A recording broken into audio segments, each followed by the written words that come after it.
Hello and welcome. My name is Space Muffin, and this is The Void Diablo. Today we're going to be talking about trade, the economy, and the auction house in Diablo Immortal.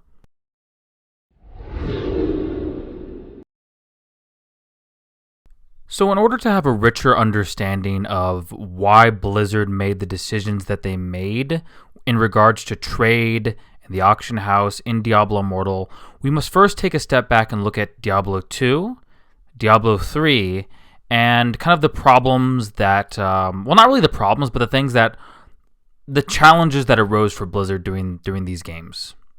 So first and foremost, Diablo 2. Now I wasn't around during the Diablo 2 era, but, after extensive research and really just talking to people that were around in that era, the kind of gist of it was there was a lot of people, doing real world item trading. So in other words, they were selling gold and items and things like that on third-party websites, and they were really creating third-party economies and things like that. So the issue here wasn't the fact that people were, really selling, but an issue that rose basically was the rise of bots and botting, in the game. Automated programs that basically play the game for you. That's kind of the gist of bots. But, people would set up these massive bot farms and things like that in, games like Diablo 2 and even RuneScape, had massive bot farms, and World of Warcraft has a lot of bot farms too. And the purpose of the bot farms was to sell, basically things within the game, gold and gear and even accounts and things like that. And this was all fine and dandy, but a lot of people were just scamming people. They were just scamming people on eBay. They were scamming people on these online forums. And it was kind of this huge problem, I guess. And eventually, of course, people that, you learn, once you get scammed, you learn, okay, don't go to this website, or you learn what the reputable websites are. So when Diablo 3 came out, they really needed to address these problems because trade was a huge and fundamental part of the game. And, in Diablo 3, they really wanted to address that.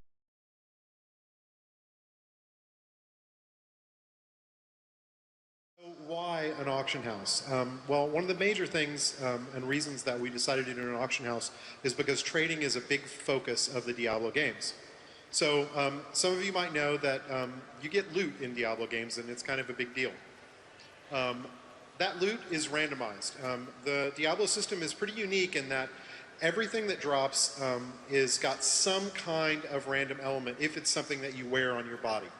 And any monster could drop any item in the world. You don't have to go to a particular monster and do that. But because of that, there's actually really, really low odds that you get the exact thing you want. Even if you get the exact thing you want, the chances that it actually has the best stats that you could possibly get on that item is pretty much, it's almost impossible. And that's really by design.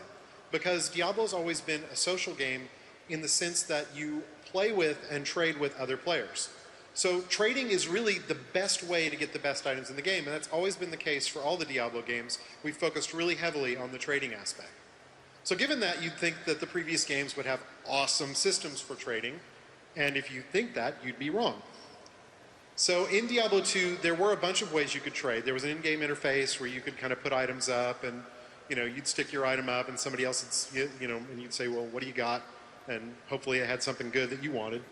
You could throw items on the ground and pray. I wouldn't recommend that. You could go up and post in the chat channels or forums, hoping that someone is listening who has the thing you want or wants to buy the thing you have.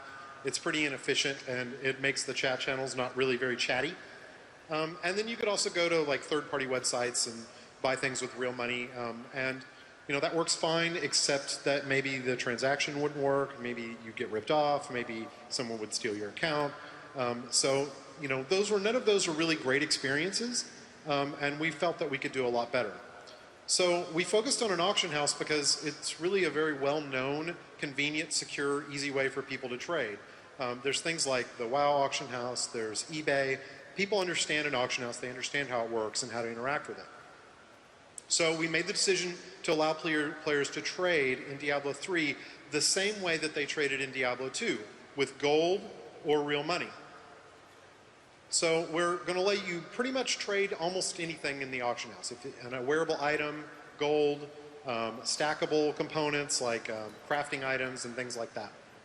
So, and this is one of the most important points. We want you to be able to participate for free if you go into the real money auction house. A lot of people have said to us, I don't necessarily have a problem with, the real money or not. I just don't want to open up my wallet. I don't want to give you a credit card.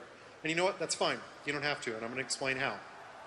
This is Timmy the Demon Hunter. Why is he Timmy? Because it amuses me to call a demon hunter Timmy. So Timmy needs a new bow. That'd be nice. That bow would be pretty awesome. Venom Husk. Got a lot of blue little statty things on there. We like those. So he goes off in the world seeking his fortune. Oh, does he find it? Nope. Instead, he finds this thing. Wow. 566 DPS, two-hander. Not for him. If he had a barbarian or a barbarian friend, that'd be a pretty good item, but, well, we're going to pretend that Timmy doesn't have any friends because he named his demon hunter Timmy. I mean, come on. But he's still happy. He got this really awesome thing, but he wants his Venom Husk. So he's going to go up on the auction house, and he's going to post this up, and he's going to post it up on the Real Money Auction House. Now, the important thing is here, he can do this for free because every week we're going to allow people to have a small number of free listings. And one of the reasons for that is we want you to be able to generate some income and get a balance without actually having to spend any money. So he puts his Overfiend up there. It sells. Bong. $7.50 in his account. Now, he could have output that to a PayPal account and made $7.50 playing Diablo, which is pretty awesome.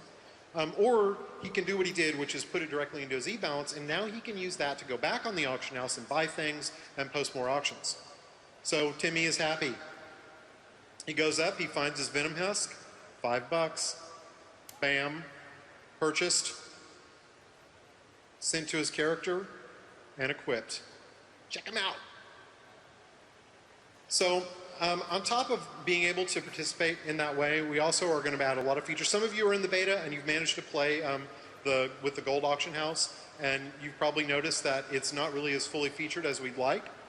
So we are adding a bunch of new features. The first one is a smart search feature. And basically what this does is it takes any character that you want, it'll look at the character and say, okay, you seem to be a barbarian who likes a lot of crit. So we're going to point you at items that do that. And then you can kind of funnel the results and say, these are all the items I want, but I really want precision, I really want lifesteal, so just show me the ones that have those affixes on them. So another thing we've done is we're going to add an advanced search, which really is kind of a bigger version of the smart search. It lets you basically just set all kinds of parameters, pretty much anything that you could literally specify the exact item stats that you want to see. And features like this are really important because the Diablo item system is not filled with a lot of named items that are easy to search for. You're really going to be searching more for stats. So next, we are going to let you sell stackable items. It's currently not supported, but it will. That's gold, gems, crafting dyes, tomes, books, all those types of things. Almost everything that is worth selling, pretty much everything that's worth selling, we're going to allow you to sell in the auction house. So the reason for the real world money auction house in Diablo 3 was to address a lot of the issues in Diablo 2. So the problem really wasn't the auction house and the fact that even that they had a real world money auction house. The biggest problem with Diablo 3's auction house was that it was the most effective way to get legendary gear and really good items. And so it effectively made it to where you really kind of have to pay or use the auction house in some way in order to, really be competitive at the game. So, this was obviously a huge issue. A lot of people, they started to hate the auction house. It was unsustainable because, not only that, there was glitches, infinite money glitches and things like that plagued Diablo 3 initially. And, it's a really crazy case study when you look at it. You look at, what could have happened if this had have worked out and if this had have panned out, if this had have done that. You look at all Blizzard's other games, like post-Diablo 3. They really, really, really look at trade. I mean, okay, great example, Hearthstone. Hearthstone is a trading card game where you can't trade cards, I mean, just that type of mentality, But, going back to the Diablo 3 auction house, I believe that it was, I believe that the initial intent was good. I believe that they had a good idea, but I believe that the company, kind of neglected the finer parts of the system. They should have got, maybe some people to really analyze this, to really look at this, when you're dealing with, real money and things like that.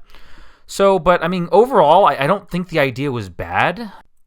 I think a series of events ruined the auction house. Number one was greed, on Blizzard's part and on the players' part. People creating these massive bot farms and, doing that type of thing. And of course, in every game, and this is what Blizzard needs to understand right now. In every game, you're going to have an underbelly. Either they're going to be selling golden items, or they're going to be selling leveling, we're going to power level your account or whatever, or they're going to be selling accounts themselves. They're going to find a way to sell things within the game. And so I think with Blizzard, I think the best solution that they can do is find a way to have a stable economy. So find a way to, have good gold sinks, ways to spend your resources, and, that will mitigate that. Now, like I said, you're always going to have the underbelly. You're always going to have the shady, dark part of your game, and to do, kind of what happened with Diablo 3. So Diablo 3, the result was, basically, long story short, they completely shut down the auction house, and they completely removed trade from the game. In Diablo 2, you could like drop trade, or you could swap, you could drop stuff and then pick it up from your other account or whatever. I know they're changing that in Diablo 2 Resurrected, but anyways, Diablo 3, they completely removed trade, and this was pretty big. This was a huge aspect. What ended up happening, with Loot 2.0 and everything, in Diablo today, gold is worthless. Gems are worthless. Gear is worthless. Legendary gear is worthless. Everything is worthless. You go in, you power level, and you get billions and billions and billions of gold. I mean, gold might as well not even exist within the game. There's no value to the gold. And so I'm hoping in Diablo Immortal that every item and every system and the gems and all that has a value to it. Value to gameplay, value to you as a player, And the only way to really have value in an economy is to really fine-tune the drop rates. Don't make it so easy to where, legendaries are dropping like candy, but also don't make it impossibly difficult and pay to win. The thing is, it's a balance. It's a fine-tuning thing. And I think Blizzard should maybe hire an economist or bankers, people that know how economies work. Because, we're going to get to Diablo Immortal in a second, but when it comes to these things, you have to really look at the problems and really look at valid and reasonable solutions, rather than just say, oh, we're just going to take everything out. We're just going to remove trade completely from the game. So Diablo Immortal does have trade in it, but it is heavily restricted and heavily monitored. The auction house in Diablo Immortal is designed strictly to exchange resources. No gear. You have to earn all your gear on your own, which is fine. I think that you should be able to help your buddy out. I think that there's an aspect of, if your buddy needs this sword starting off, you should be able to give him a rare sword. Do you want to deck him out in legendaries? No, of course not. But I do think there should be that aspect where you should be able to help your friends, with gear. And I think that the underbelly that they're trying to prevent, I think it kind of ruins the fun for a lot of people. That being said, hopefully it's fair. Hopefully it's reasonable. So the Diablo Immortal, trade system, is really, it's really like locked down. They really have it to where, there's no trading of gold, or anything like that. You can't, give your buddy legendary crest, or you can't give him platinum, which is fine. That's totally fine. But I think there should be some give and take. I think there should be some exchanging of you should be, like I said, you should be able to help your friends out and help your guild out and help your clan out or whatever in the game. Moving forward, I do the way that they're doing it right now, to where, as a wizard, you're not going to see barbarian gear. As a demon hunter, you're not going to see monk gear. So I think that's kind of cool. I think that streamlines the process. It works for them. I'm glad that they have trade in the game. And I just think that really Blizzard as a company should really talk to people who know about this part of the game, because it's important. It's very important, and it helps players engage. Another thing about the auction house is, as I mentioned, everything's at market value. Everything's supply and demand. Players cannot set prices, which is cool, I guess. There's really no price discovery, I suppose. It's a price discovery for the in-game auction house. It's not like players are sitting in the forums and just typing, "Hey, selling, sapphires," or selling, this or that. So I don't know. I'm going to be talking more about the economics of Diablo as we get our hands on the game. But it's just really interesting. And another thing that's really interesting is how they're going to handle this in Diablo 4. Are they going to... Because Blizzard has this phobia, this fear of retreading the Diablo 3 situation, the Diablo 3 auction house. And a lot of games have that fear. A lot of games have that phobia. Part of it is just simply greed. They want, hey, you either buy it from us or you don't buy it from anybody at all. I don't believe that Diablo Immortal is going in that direction. I believe that they're trying to be as fair as possible, and I do believe that they're trying to protect the players. Wyatt Cheng, he was on the Diablo 3 team, so he's learned a lot from the Diablo 3 experience moving forward, and so he's going to try to make the best game possible, and the game that really benefits the players to the best. I do believe that Wyatt Cheng really embraces Blizzard's ideology of gameplay first. That being said, guys, I hope you enjoyed the video. Let me know what you think about trade and stuff in Diablo Immortal. Thank you so much for watching, and I hope you have a great rest of your day. If you liked the video, hit the subscribe button. We'll see you in the next video.